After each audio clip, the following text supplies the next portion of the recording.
इस WhatsApp welcome back to my channel, जहाँ पे आपको मिलती है फैशन, ब्यूटी और बेबी से रिलेटेड ऐसी बहुत सारी वीडियो। तो आज का जो टॉपिक मैं लेके आई हूँ वो स्पेशली मॉम टू बी के लिए है, जो अपनी डिलीवरी की तैयारी कर रही हैं, बहुत बेसब्री से इंतज़ार कर रही हैं अपने बेबी से मिलने का। ये वीडियो स्पेशली उनके लिए है। मैंने अपना प्रेगनेंसी एक्सपीरियंस तो आपके साथ शेयर किया ही था। अब मैंने ये सोचा कि आपके लिए मैं कुछ हेल्पफुल टिप्स भी लेके आऊँ, कुछ आपके लिए मैं एक ऐसा वीडियो लेके आऊँ जो आपको हेल्प करे। आई होप कि ये आपको बहुत हेल्प करेगा, क्योंकि जब मेरा टाइम था प्रेगनेंसी का, तो मैं यही वीडियो सोचा करती थी, मैं ढूंढा करती थी, सर्च किया करती थी। मतलब मुझे, क्योंकि जब हम इस स्टेज में होते हैं तो ऑब्वियसली सबके लिए एक न्यू एक्सपीरियंस होता है, किसी कुछ पता नहीं होता हम लोगों को इतना ज़्यादा। तो अपने एक्सपीरियंस से ही हम अपनी बातें शेयर करते हैं। तो जो एक्सपीरियंस मेरे साथ हुआ, जो मैंने अपने साथ किया, वो मैं आपको बताऊंगी। और मुझे किन किन चीज़ों की ज़रूरत पड़ी अपने हॉस्पिटल में, अपनी डिलीवरी के टाइम पे क्या क्या मैंने अपने हॉस्पिटल बैग में रखा, मैं वो भी आपको बताऊंगी। तो बने रहिए मेरे इस वीडियो में एंड तक। और आपको अपने बेबी के लिए क्या क्या चाहिए, आपको अपने लिए क्या क्या चाहिए, वो भी मैं आपको बताऊँगी। बने रहिए मेरे इस वीडियो में एंड तक। और अगर आप मेरे चैनल पे नए हैं तो प्लीज़ मेरे चैनल को सब्सक्राइब करना मत भूलना, और एक बेल आइकन है उसे प्रेस करना मत भूलना, जिससे आपको मेरे आने वाले वीडियो की नोटिफिकेशन सबसे पहले मिल जाए। तो आइए स्टार्ट करते हैं आज का वीडियो। सबसे पहले बात करते हैं हम मॉम टू बी की। जो मॉम बनने वाली हैं वो जब अपना डिलीवरी के लिए आप हॉस्पिटल जाती हैं, तो आप अपने बैग में अपने लिए क्या चीज़ें रखें वो मैं आपको पहले बताती हूँ। उसके बाद मैं बताऊँगी कि आप अपने बेबी के लिए क्या चीज़ें रख सकती हैं। सबसे इम्पॉर्टेंट हमारे डिलीवरी बैग में जो होता है वो होता है सैनिटाइज़र, क्योंकि इस टाइम बहुत ही ज़्यादा कोरोना है, तो हमें अपने साथ सैनिटाइज़र ज़रूर लेके जाना चाहिए। सैनिटाइज़र आप अपने साथ स्प्रे वाला सैनिटाइज़र कैरी कर सकती हैं। आपको मेरी वॉइस थोड़ा सा गूंज रही होगी कमरे में, क्योंकि मैंने भी अपने ब्लॉग में बताया था कि मैंने भी 2 रूम सेट लिया हुआ है, पर वो अभी शिफ्ट नहीं किया है मैंने। तो वो रूम बिल्कुल खाली रूम है, तो मैं उसी में आके अपनी रिकॉर्डिंग कर लिया करती हूँ, क्योंकि उस रूम पे बेबी है और वो बिल्कुल भी रिकॉर्ड नहीं करने देता मुझे। तो मैं इस रूम पे आई हुई हूँ। तो इस रूम पे अभी इतना ज़्यादा सामान नहीं है, तो मेरी वॉइस थोड़ा सा गूंजती है। उसके 12 मंथ का बेबी है। इसी मंथ 14 अप्रैल को उसका फर्स्ट बर्थडे है। तो मैं अपना एक्सपीरियंस आपके साथ शेयर करूँगी। मैं गुड़गांव में रहती हूँ, और मेरी डिलीवरी जिस हॉस्पिटल में हुई, उस डॉक्टर ने मुझे एक लिस्ट तैयार करके दी थी। उस लिस्ट में उन्होंने मेरे जो मुझे ज़रूरत पड़ेगी हॉस्पिटल में वो चीज़ें, और जो बेबी को ज़रूरत पड़ेगी वो चीज़ें लिखी थी। तो मैं अपने से स्टार्ट करती हूँ। जब आप हॉस्पिटल जाती हैं, जब आपकी डिलीवरी होती है, तो आपको अपने साथ गाउन रखने चाहिए। मैंने ऐसे 2 गाउन रखे हुए थे अपने साथ 2 गाउन रखे हुए थे, मैटरनिटी गाउन रखे हुए थे। वो कुछ इस टाइप के थे, इस टाइप के वो गाउन थे। मैंने दिया ऐसे मैटरनिटी गाउन लेने से, ऐसे गाउन मैंने अपने पास 2 रखे हुए थे। इसमें दोनों साइड से जिप हैं और इसमें ये बटन्स भी हैं। आप तो ये आफ्टर डिलीवरी बहुत ही कंफर्टेबल होती हैं न्यू मदर्स के लिए, क्योंकि बच्चे को हमें हर 15 मिनट में, हर 20 मिनट में फीड करवाना होता है, तो उसके लिए बहुत ही कंफर्टेबल होती हैं। तो ऐसे मैंने 2 गाउन लेके रखे थे अपने पास। इतनी ज़रूरत नहीं होती है हॉस्पिटल में। मेरा सिजेरियन हुआ था, सी सेक्शन से मेरी डिलीवरी हुई थी, लेकिन हॉस्पिटल के ही कपड़े पहने थे, क्योंकि मुझे बहुत ज़्यादा पेन था। सी सेक्शन में आप समझ सकते हो कितना ज़्यादा पेन होता है। मुझे उठने का भी मन नहीं करता था। ड्रेसिंग होती थी तो उनको हॉस्पिटल के ही कपड़ों में ज़्यादा कंफर्टेबल लगता है। तो मैंने 1 से 2 दिन तो हॉस्पिटल के ही कपड़े पहने थे। उसके बाद मैंने 3rd डे अपना ये वाला गाउन मैंने पहना था। इसमें मुझे बच्चे को फीड कराने में बहुत ही हेल्प हुई। उसके बाद बारी आती है ब्रा की। तो मैंने मैटरनिटी, डॉक्टर ने मेरी लिस्ट में मैटरनिटी ब्रा लिखी थी। इसके बारे में मुझे पहले से भी पता था कि मैटरनिटी ब्रा होती हैं, और वो बेबी को फीड करवाने में बहुत ही हेल्प मिलती है उससे, बहुत ही इजी होता है उससे बेबी को फीड करवाना। तो मैंने ऑनलाइन परचेस की थी अपने लिए फ्लोरेट की ब्रा। मैंने ऑनलाइन परचेस की थी, ब्रा लेके रखी थी। 3 का सेट मैंने लेके रखा था। मैं 2 हॉस्पिटल लेके गई थी। बहुत से लोग बोलते हैं कि आप लोग आफ्टर डिलीवरी तुरंत मतलब ब्रा नहीं पहन सकते, लेकिन नहीं, जैसे भी डिलीवरी हुई उस दिन मुझे रात भर में ऐसे ही थी, लेकिन मॉर्निंग में जब डॉक्टर मुझसे मिलने आई तो उनने मुझे सजेस्ट किया कि मुझे अपनी ब्रा मैटरनिटी ब्रा पहन लेनी चाहिए। तो मैं अपनी हॉस्पिटल बैग में मैटरनिटी ब्रा लेके गई थी। तो डिलीवरी के लिए मैंने ये परचेस किया था अपने लिए, वो बेल्ट जो मैंने अपने लिए परचेस की थी। ये कुछ ऐसी है। जब डिलीवरी होती है उसके बाद हमारा पेट बहुत ही लूज हो जाता है, तो उससे कवर करने के लिए आप किसी कपड़े से भी कवर कर सकते हो, लेकिन कपड़े से इतनी अच्छी तरह से नहीं होता। डॉक्टर ने मुझे यही सजेस्ट किया था कि मैं एक अच्छी सी बेल्ट बांध लूँ। तो मैं उसी दिन, तो क्योंकि मुझे तब इतना पता नहीं था, तो मैं उसी दिन वो बेल्ट नहीं ले पाई, चीज खुलवाने गई थी। तो मैंने उस दिन वो अपने साथ में वो बेल्ट लेके गई थी, और डॉक्टर ने ही मेरी वो बेल्ट बांधी थी कि आप इतने टाइट उसे बांध सकते हो। जिस दिन मैं डिस्चार्ज हो रही थी 3rd डे, उस दिन मैंने डॉक्टर से ये पूछा कि मैम मैं बेल्ट पहन सकती हूँ? तो उन्होंने मुझे बोला कि हाँ आप बेल्ट पहन सकते हो, क्योंकि आपको बेल्ट पहनने से आपके जो स्टिचेस हैं उनमें सपोर्ट मिलता है। तो जब मैं घर आई, मेरा एक मन हुआ कि मैं बेल्ट ले लूँ, खरीद लूँ। मेडिकल स्टोर पे आपको आसानी से मिल जाती हैं।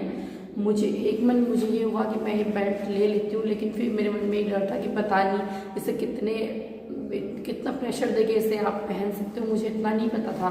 तो बेटर ये होगा कि आप अपने डिलीवरी बैग में इस बेल्ट को रख लें, और जब आप हॉस्पिटल से डिस्चार्ज होने वाले हो उससे पहले आप डॉक्टर से कंफर्म करा लें कि आप ये बेल्ट पहन सकते हैं और आप इसे कितने प्रेशर के साथ पहन सकते हैं।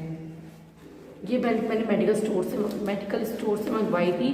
आपको किसी भी लोकल मेडिकल स्टोर में ये बेल्ट मिल जाएगी। ये फ्लेमिंगो की बेल्ट है और मेरा साइज में एक्सेल लिया था मैंने।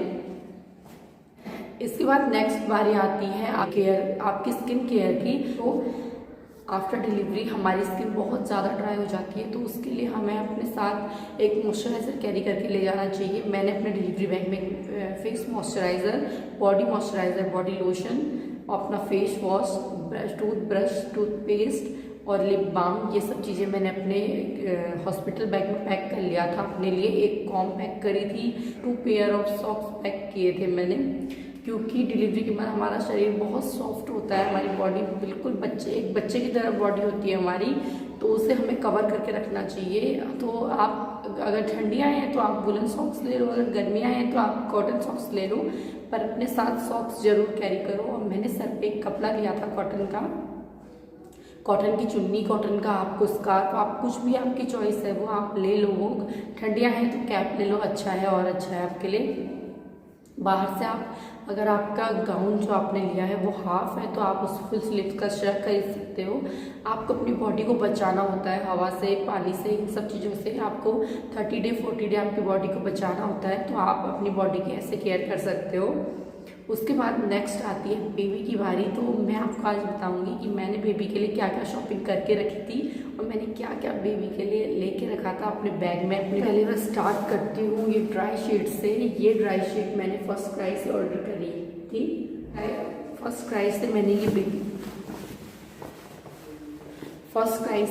बेबी हग की ड्राई शीट परचेस की हुई थी। एक साइड से बहुत सॉफ्ट होती है और एक साइड से इसमें ये प्लास्टिक पॉलीथीन की तरह ये होता है, ये बिल्कुल भी आवाज़ नहीं करती है। मैंने ये मीडियम साइज मंगाया हुआ था। इससे मुझे बहुत हेल्प मिली, क्योंकि बेबी जो न्यूबॉर्न बेबी होते हैं वो पी कर लेते हैं, बहुत गीली कर देते हैं। तो ये बहुत अच्छी होती है, जहाँ पे बेबी सोया है उस एरिया में आके लगा। तो अगर आपको डायपर यूज़ नहीं करना है और आपने अगर नैपी पहनाई है बेबी को, तो उसके लिए ये बहुत अच्छी होती हैं, बहुत हेल्प। नेक्स्ट जो डॉक्टर ने मेरी लिस्ट में ऐड किया था वो है ये स्वेटर। ये मैंने एक मंगवाया था, ज़्यादा नहीं मंगवाया था, और आई थिंक इसका ज़्यादा यूज़ नहीं लगा मुझे, क्योंकि हम लोग इसमें कवर नहीं करते थे बेबी को, तो मुझे इसका ज़्यादा यूज़ नहीं लगा। अगर आप चाहते हैं तो आप ये मंगवा सकते हैं। इसमें बेबी को रैप करके आप पकड़ सकते हो, उसके लिए बहुत अच्छा है। हुई थी और उसी टाइम लॉकडाउन का सेकेंड स्टेज, अगले दिन से सेकेंड स्टेज शुरू था 15 तारीख से। तो मतलब मैं बहुत ही उस टाइम पे, तो मतलब मेरा दिमाग बहुत ही ख़राब था, ना मुझे कपड़े मिल रहे थे ना मुझे कुछ। वो तो ये सही था कि मैंने अपनी डिलीवरी जैसे ही डॉक्टर ने मुझे लिस्ट भेजी थी, डॉक्टर ने मुझे लिस्ट 8 मंथ में भेजी थी और 8.5 मंथ में भेजी थी डॉक्टर ने मुझे लिस्ट। तो मैंने उसके बाद से थोड़ी थोड़ी चीज़ें परचेज़ करके रखनी, मैंने उन्हें ख़रीद के शुरू कर दिया था। मैंने इस टाइप के रॉम्पर मंगाए हुए थे। ये मैंने न्यूबॉर्न साइज के मंगाए हुए थे। ये बहुत छोटे छोटे हैं, मतलब अब जब आप बच्चों के कपड़े देखते हो ना तो आपको ऐसा मन करता है कि आप सारे कपड़े खरीद लो। तो मैंने 4 ऐसे रॉम्पर मंगाए हुए थे। ये भी न्यूबॉर्न साइज का ही मंगवाया था मैंने। और एक ड्रेस मैंने ये मंगाई थी। मैंने सारे एक जैसे ही मंगाए थे क्योंकि मुझे रॉम्पर बहुत ही पसंद है, मुझे बहुत क्यूट लगते हैं इसमें अपने बेबीज़। और मैंने, आप ये ध्यान रख के मंगवाओ, मैंने ये स्पेशली ऐसे मंगवाए थे मैंने, जो मुझे बेबी को पहनाने हैं, बिल्कुल कंफर्टेबल हो। फ्रंट में बटन वाली मैंने इनरवेयर मंगवाए थे, कॉटन के इनरवेयर। और एक मैंने ये मंगवाया था, 2 अपने साथ ये वाली ड्रेस हॉस्पिटल बैग में, और 2 मैं ये हॉस्पिटल बैग में बेबी के रख के ले गई थी। इसके साथ में फ्रंट ओपन में जो क्लोथ्स होते हैं सॉफ्ट कॉटन के, वो मैं दो मैं वो क्लोथ्स ले गई थी फ्रंट ओपन, क्योंकि न्यू बॉर्न बेबी को हम ये पहनाने से अच्छा है, सर से पहनाने से अच्छा है हम फ्रंट ओपन वाले ले जाएं। फ्रंट ओपन बटन वाले ले गई थी अपने बैग में। तो हमने स्टार्टिंग में जो फर्स्ट डे बेबी हमारे पास आया था तो उसने वही फ्रंट ओपन वाले ही कपड़े पहने थे। तो ये क्लोथ्स नैपी हैं, ये मैंने ऑनलाइन परचेज़ किया था फर्स्ट क्राई से।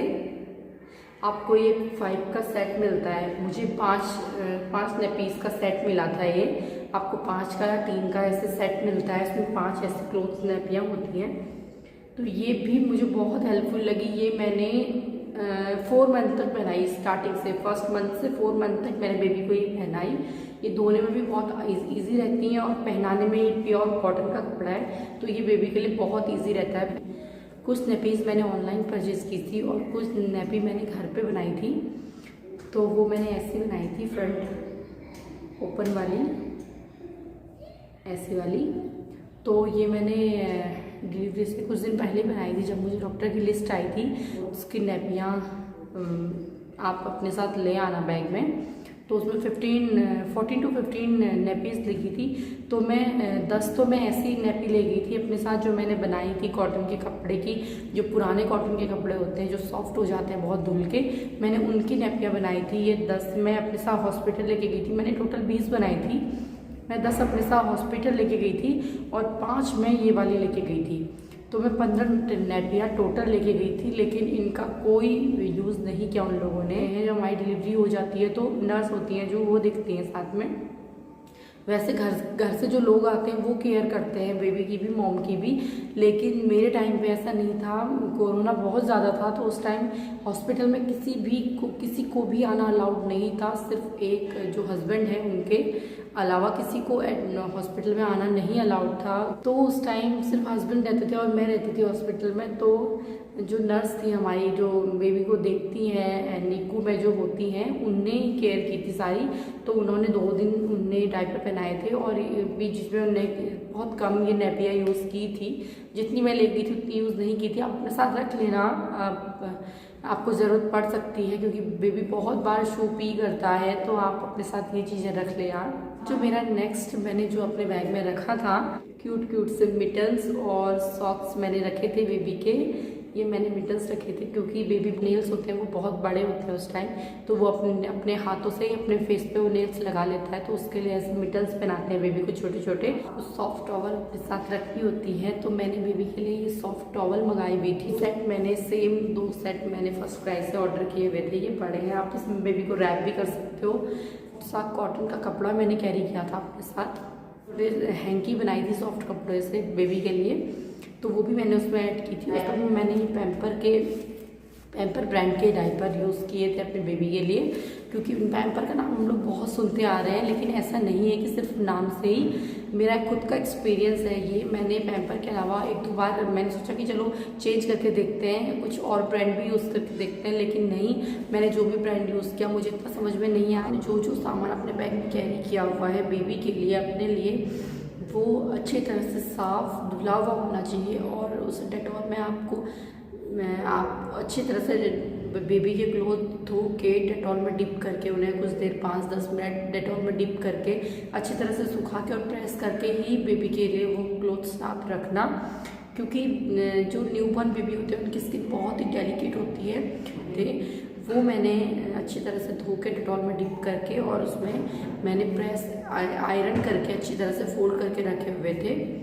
और मैं उसके बाद भी जब मैं घर पे आ गई थी, उसके बाद जब मैं बेबी को क्लोथ्स पहनाती थी तो मैं उन्हें धो के धूप में अच्छी तरह से सुखा के और उसके बाद आयरन करके ही पहनाती थी, जिससे उन क्लोथ्स में कभी कभी क्या होता है किसी में मकड़ी लग जाती है, चींटी लग जाती है, तो उससे बेबी को कुछ भी खतरा ना हो। वो अच्छी तरह से आप आयरन कर दो तो उसमें जो बैक्टीरिया होते हैं वो सब मर जाते हैं। तो आपको अपने बेबी को जब क्लोथ्स पहनाओ आप न्यूबॉर्न बेबी को, तो आप प्लीज़ उसे, अगर आपके पास हो सकता है, अगर आपका टाइम है, अगर कोई और इतना फ्री है, तो आप उनसे कह के अपने बेबी के कपड़े आयरन करवा सकते हो और उनको पहना सकते हो। ये बेबी के लिए बहुत ही सेफ है। आता है बेबी मॉइस्चराइज़र। फेस मॉइस्चराइज़र के लिए मैंने हमेशा से हिमालय का मॉइस्चराइज़र यूज़ किया है अपने बेबी पे। ये बेबी को बहुत सूट होता है। स्टार्टिंग में मैंने 1 मंथ जॉनसन बेबी का यूज़ किया था, वो भी बेबी को बहुत सूट किया था। लेकिन उसके बाद मैं स्विच हो गई थी और स्विच मैंने हिमालय पे किया था और ये मेरे साथ अभी तक है। बेबी को मुझे चेंज करने का रीज़न ये था, जब मैंने Johnson baby face cream apply की थी बेबी पे, तो क्योंकि जब हम न्यूबॉर्न बेबी पे मॉइस्चराइज़र अप्लाई करते हैं, न्यूबॉर्न बेबी बहुत ही ज़्यादा ड्राई स्किन होती है न्यूबॉर्न बेबी की, तो हमें उन्हें बार बार मॉइस्चराइज करना होता है। तो जब मैं जॉनसन बेबी का मॉइस्चराइज़र, मैंने फेस मॉइस्चराइज़र यूज़ किया था, फेस क्रीम यूज़ की थी, तो वो बहुत जल्दी मतलब सूखी हो जाती थी। फेस का यूज़ किया, ये यूज़ करने के बाद मतलब ये बहुत ही, इसमें बहुत ज़्यादा मॉइस्चराइज़र है, ये बहुत ही सॉफ्ट रहता है बेबी के फेस पे, बहुत देर तक रहता है। ये बेडिंग शीट मैंने खुद स्टिच की थी घर पे।